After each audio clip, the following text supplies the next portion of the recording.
চাঁদনীপুর নামের ছোট গ্রামটা গ্রীষ্মের দাবদাহে যেন আরো নিস্তব্ধ হয়ে পড়েছে। মেঠো পথগুলো ধুলোয় ঢেকে গেছে, আর মাঝে মধ্যে গরুর গাড়ির ঘন্টা কানে পড়ে। গাছের ছায়ায় ঝাঁপিয়ে পড়া ছোটখাটো বাসাবাড়ি, আর মাঝখানে এক পরিত্যক্ত ক্লাব ঘর, যা গ্রামবাসী ঘরজগিনীর কুঠির দোকান বলে ডাকে। এই ক্লাব ঘর একসময় ছিল গ্রামের প্রাণকেন্দ্র। স্থানীয় ছেলেরা আসতো এখানে গ্রাম খেলার জন্য, গপ্প করত। কিন্তু কয়েক বছর আগে এক অদ্ভুত ঘটনার পর থেকে ক্লাব ঘর বন্ধ হয়ে যায়। কেউ আর তাতে যেতে সাহসী পায় না। গল্পে শোনা যায় রাতের আধারে সেখানে ভুতুড়ে শোরগোল হয়। কারো কারো দেখা মেলে এক ছায়া মূর্তি, কেউ হয়তো বলে এক আত্মার বিচরণ। আজ গ্রীষ্মের উত্তাপে ক্লাব ঘরটা যেন আরও ধুলো মাখা, ফেটে যাওয়া জানালা আর ছেঁড়া পর্দার মধ্যে গা ঢাকা দিয়েছে। পাঁচজন বন্ধু গাছের নিচে বসে কথা বলছে।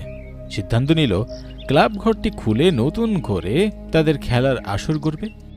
তারা জানে না ওই ঘরটি ভূতের গল্প বলে পরিত্যক্ত করে রাখা হয়েছে। এই অন্ধবিশ্বাস তারা কেউই মানতে চায় না। দুপুরের রোদের তাপে মেঠো পথ ম্লান, বাতাসে জমে থাকা ধুলের গন্ধ ছড়াচ্ছে।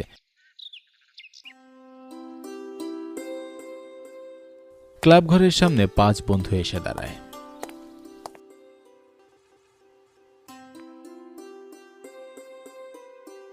এই দেখ তোরা, কতদিন ধরে বন্ধ পড়েছিল ঘরটা, ধুলো একদম অপরিষ্কার হয়ে গেছে।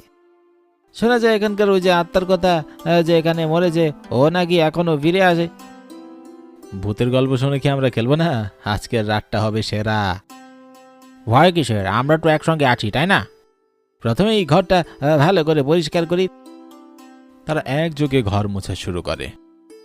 ঘরের ভিতরে দেওয়ালে লেপা পুরনো পোস্টার, বিছানার মতো একটা কাঠের বেঞ্চ ভাঙ্গা, আর ক্যারাম বোর্ডে জমে আছে ধুলোর আস্তরণ। পুরো ঘরটা পরিষ্কার করে তারা সেখান থেকে চলে গেল।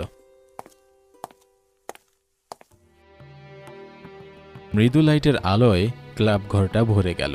চারপাশ শান্ত, বাতাসে গরমের সঙ্গে একটা অদ্ভুত শীতলতা বয়ে যায়। তারা ক্যারাম বোর্ড সাজিয়ে বসে গেল। চল, আজ বাজি ধরবো, যে জিতবে সে আজকের রাজা হয়।